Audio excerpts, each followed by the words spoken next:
प्रहलाद चरित्र का वर्णन कर रहे थे। कैसे जब कोई भगवान के शरणागत हो जाता है, अपने आप को भगवान के हवाले कर देता है, भगवान के चरणों का आश्रय लेता है, तो फिर भगवान उसकी रक्षा करते। क्यों? क्योंकि भगवान ने प्रतिज्ञा की है, अनन्या सचिंतयतो माम जे जना पर्योपास्ते तेषां नित्या अभ्युत्थानां योग अक्षेमं वहामि। जो मेरा चरणाश्रय लेगा, मेरी शरणागति लेगा, अपने को मेरे हवाले कर देगा, उसकी रक्षा का जिम्मेदार मैं और दूसरों का जिम्मेदारी मैं नहीं लेता। दूसरों के कर्मों का मैं न्याय करूंगा, जज बन करके, जस्टिस बन करके, न्यायाधीश बन करके, जिम्मेवारी मैं नहीं लेता। जिम्मेवारी भगवान उसी की लेते हैं जो भगवान के पूर्ण शरणागत होता है, शरणागति लेता है, भगवान के चरणों का आश्रय लेता, अपने आप को भगवान के हवाले कर देता। बाकियों के कर्मों का फल भगवान देंगे। अच्छा कर्म करेगा तो भगवान उसका अच्छा फल देंगे, बुरा कर्म करेगा तो भगवान उसके कर्म का फल बुरा देंगे।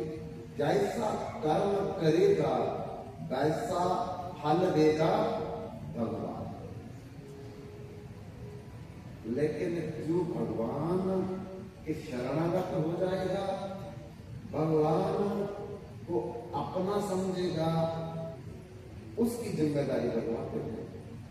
फिर उसके कर्मों का कोई हिसाब किताब नहीं भगवान करता।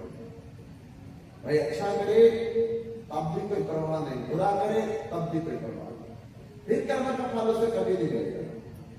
क्यों? क्योंकि उसने अपने आप को भगवान को दे दिया। जब भगवान को दे दिया तो जिम्मेदारी किसकी बन गई? भगवान की बन गई। संसार में उदाहरण है, बांदरी का बच्चा बांदरी को पकड़ के रखता है, मां ने पकड़ और कहीं भी गिर सकता है। लेकिन बिल्ली अपने बच्चे को पकड़ के रखती है, तो जिम्मेदारी किसकी है? बिल्ली की। और उधर जिम्मेदारी किसकी है? बच्चे। दोनों में फर्क। जब अगर सीता का हरण हो गया तो भगवान राम लक्ष्मण को लेकर के खोज कर रहे थे। हे खल, हे मृग, मधुकर श्रेणी तुम देखी सीता मृग नेरी। पक्षियों से पूछ रहे हैं, वृक्षों से पूछ रहे हैं, लताओं पताओं से पूछ रहे हैं, और कोई मिल जाए उसको भी पूछते हैं, कहीं सीता को देखा हो तो बता दो। तब पूछते पूछते किष्किंधा में पहुंच गए और किष्किंधा क्षेत्र में जब भगवान राम और लक्ष्मण पहुंचते हैं तो सभी सुग्रीव जो है वो छिप करके रहता है बाली के घर से। बड़ा भाई है लेकिन डर है बड़े भाई का ही, कहीं मुझे मारो ना दे। क्यों? क्योंकि एक राक्षस रोज बाली के पास आकर के बाली को युद्ध के लिए ललकारा था। तब एक दिन बाली को क्रोध आया और अपनी पत्नी तारा से बोला कि बेटी, आज जान तो इस राक्षस का वध होगा या हमारा वध होगा।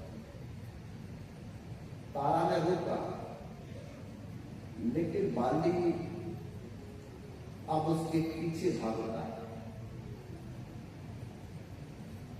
अब राक्षस आगे आगे भागने लगा, बाली पीछे पीछे भागने लगा। भागते भागते वो राक्षस एक गुफा में चला गया। बाली भी उस गुफा में जाने के लिए तैयार हो गया, पर तब तक सुग्रीव को पता चला कि मेरा बड़ा भाई